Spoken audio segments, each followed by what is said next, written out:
ঋণ দিয়াৰ নামত বৰাক উপত্যকাত সংঘটিত হোৱা ভয়ংকৰ জালিয়াতি কেলেংকাৰীৰ মাষ্টাৰ মাইণ্ডক আটক যোৱাকালি গুৱাহাটী পল্টন বজাৰত অভিযান চলাই সিংঘানিয়া গোটৰ ৰিং লিডাৰক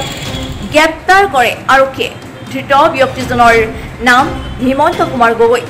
যোৱাকালি সাংবাদিকৰ সৈতে হোৱা কথা বতৰাত কৰিমগঞ্জৰ অতিৰিক্ত আৰক্ষীৰ অধীক্ষক প্ৰতাপ দাসে কয় যে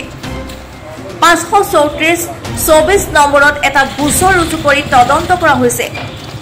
এই ঘটনাক লৈ জিলা সমন্বয়ক ৰাহুল ৰায়ক গ্ৰেপ্তাৰ কৰা হৈছে বুলি আৰক্ষীৰ অধীক্ষক গৰাকীয়ে জানিবলৈ দিয়ে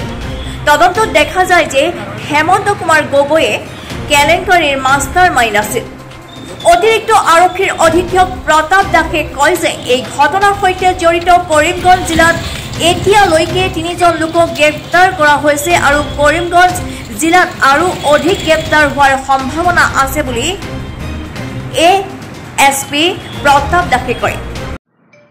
হয় আমি এটা কেছ ৰেজিষ্টাৰ কৰিছিলো এগেইনষ্ট সিংঘানিয়া ফিনটেক মানে কনচৰ্টিয়াম লিমিটেড আপোনাৰ ফ্ৰড কোম্পানী এটা আছিল আমাৰ কৰিমগঞ্জ ডিষ্ট্ৰিক্টত তেওঁলোকে অপাৰেট কৰি আছিল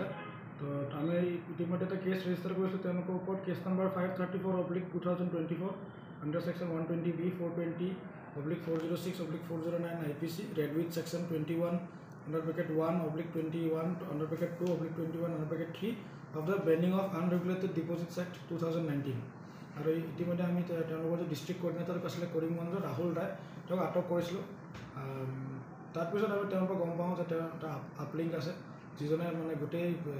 এই স্কিমটো যিটো মানুহৰ পৰা পাব্লিকৰ পৰা পইচা উঠোৱা 2000 টকাকৈ তেওঁলোকে যিটো মানে ইলিগেলি উঠাই আছিলে তাৰ মাষ্টাৰ মাইণ্ড আছিলে হেমন্ত কুমাৰ গগৈ আমি ইনভেষ্টিগেশ্যনত তেওঁক এতিয়া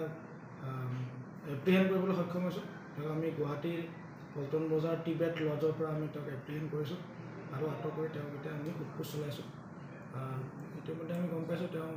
এই যিটো সিংঘানিয়া কোম্পানীটো আৰু প্ৰাগজ্যোতিষ কোম্পানী যিটো তেওঁৰ আছে তেওঁ এইটো অসমৰ বিভিন্ন জিলাত আপোনাৰ তেওঁলোকে অপাৰেট কৰি আছিলে হাইলাকান্দিতো এটা কেছ ৰেজিষ্টাৰ হৈছে আৰু শিলচৰ কাছাৰতো এটা কেছ ৰেজিষ্টাৰ হৈছে আমাৰ কেছত তেওঁক আমি আটক কৰিছোঁ আৰু তেওঁক পৰা গম পাইছোঁ যে তেওঁৰ ওপৰত এটা সিংঘানিয়া কোম্পানী যিটো আছে আপোনাৰ হেডকোৱাৰ্টাৰ এইটো দিল্লীত আছে দিল্লীৰ পৰা তেওঁলোকে অপাৰেট কৰি আছে আৰু 7জন ডাইৰেক্টৰ আছে তেওঁলোকৰ এগেইনষ্টত আমি বিহিত ব্যৱস্থা ল'ম এতিয়া আমি তেওঁক মানে এৰেষ্ট কৰিছোঁ আৰু ৰিমাণ্ডত আনিছোঁ কেছত এতিয়ালৈ কিমানজন এৰেষ্ট কৰিলে এই কেছত বৰ্তমানলৈকে কৰিমগঞ্জ ডিষ্ট্ৰিক্টত 3জন এৰেষ্ট হৈছে আৰু বেছি এৰেষ্ট হোৱাৰ সম্ভাৱনা আছে আজি যি ব্যক্তিজনক আটক কৰা হৈছে তেওঁৰ বিৰুদ্ধে আৰু কোনো কৰিমগঞ্জৰ পৰা সুস্মিতা দাসৰ ৰিপৰ্ট জনজাগৰণ লাইভ